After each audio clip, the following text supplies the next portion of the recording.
Okay, welcome to lesson 2 of arithmetic. We looked at different methods of addition last time, and we're just revising different methods of subtraction today. Before you do these, think really carefully whether you're going to use a mental method such as a number line, or whether you should use something like column subtraction. Because for example, if I was doing something like, I don't know, if it was 100 take away 21, there is no point of me doing the column method because there'll be too many zeros and I don't need to. I put 100 in my head or on the number line there and jump back 21. Whereas if it's a number with lots of digits, for example, and they're not loads of zeros, then I would probably use column subtraction.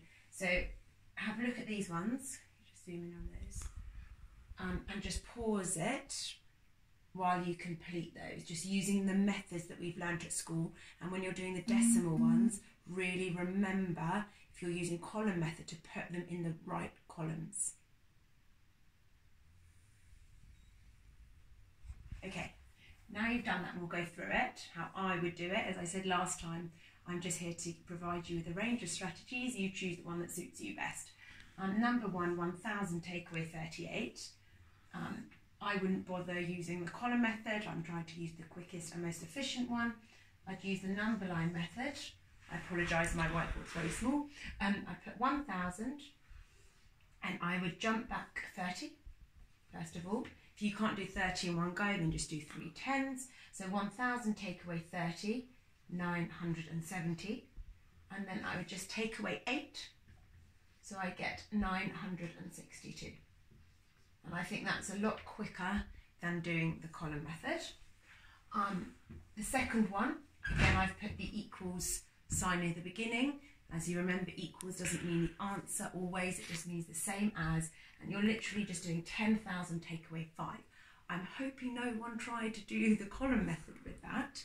You don't need to. Literally, you've got 10,000 in your head and you take away 5. 9,000, I'll put it here.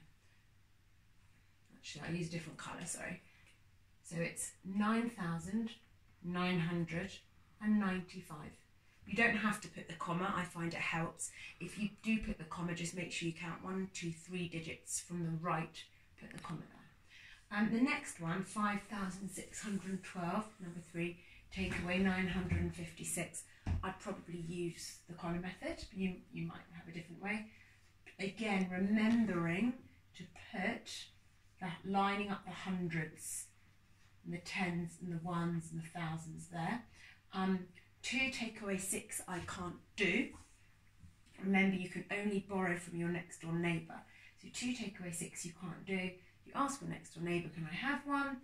They've got 1, but now they've got 0. They give you 1 there, it's a 12. 12 take away 6, 6. 0 take away 5 you can't do. You can't just swap it round. So then you go to your next door neighbour, ask for 1, turns into a 5. So now 10 take away 5 is 5. 5 take away 9 I can't do. Go to your next door neighbour again. That changes into a 4, that becomes a 15. 15 take away 9. So you can do it in different ways. I would count up in my head. I know that from 9 plus 1 is 10, plus another 5 is 15. So it's 6. And 4, there is nothing. You could put a 0 if you wanted to. 4 take away nothing is 4. So it's 4,656, 4,656.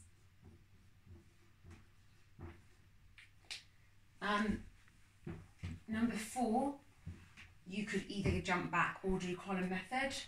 Just show you the column method quickly for that one.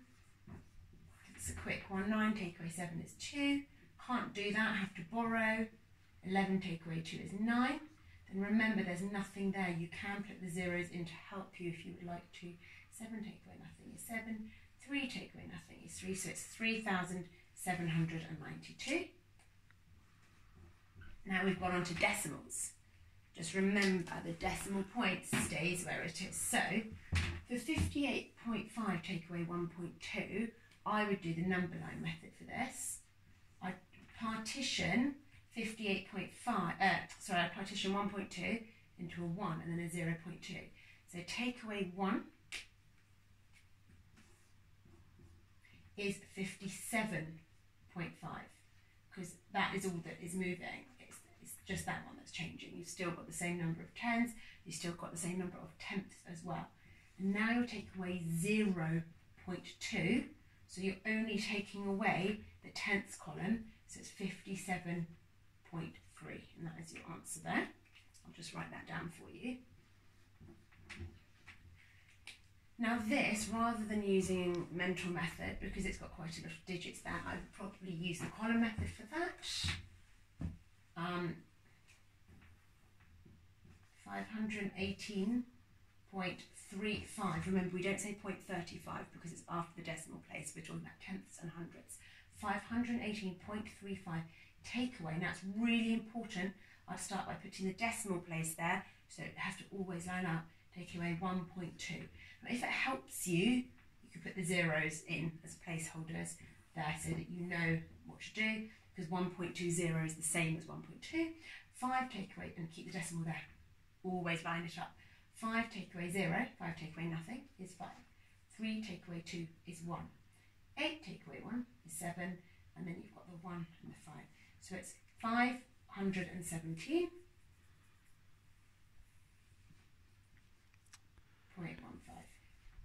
I'm really sorry, I went on to number 7 by mistake. That's your answer there, as I've shown you. I will go back to number 6 now. For 169.3 take away 36.5. I would probably do column method as well. Again, making sure they're all lined up like this. Keep the decimals in the right place. 3 take away 5 I can't do, even though we're dealing with decimals, you're still borrowing from your neighbour, the same as before. Ask the 9 for 1, you get 8 there, 1.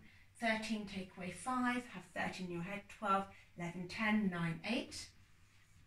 8 take away 6 is 2. 6 take away 3 is 3. 1, and there's nothing there, you can put a 0, it's 1. So it's 132.8. And I've done loads and loads of column methods, so I'll just show you that 53,762. Ways to extend this: you can roll the dice or make yourself some number cards ranging from 0 to 9 and just create your own ones of this. Another thing you can do to practice subtraction is something that I did with my own children today. What you should do is estimate the length of some objects. So for example, extend yourself by using decimal points. So have a look at the pencil, guess how long it is. All you need is a ruler. Let's say I'm guessing it, but I want to use decimals. Be really exact, and I think it's 12.6 centimetres, for example. And then let's say I measure it, and it's actually making sure that you've got that in the right place, and it's actually 11.8 centimetres. And finding the difference between your estimation and your actual ones. And what you could even do is try to practice converting that into millimetres and metres, which we will come on to another time. So thank you for watching, and next time we will focus on multiplication. Thank you, bye.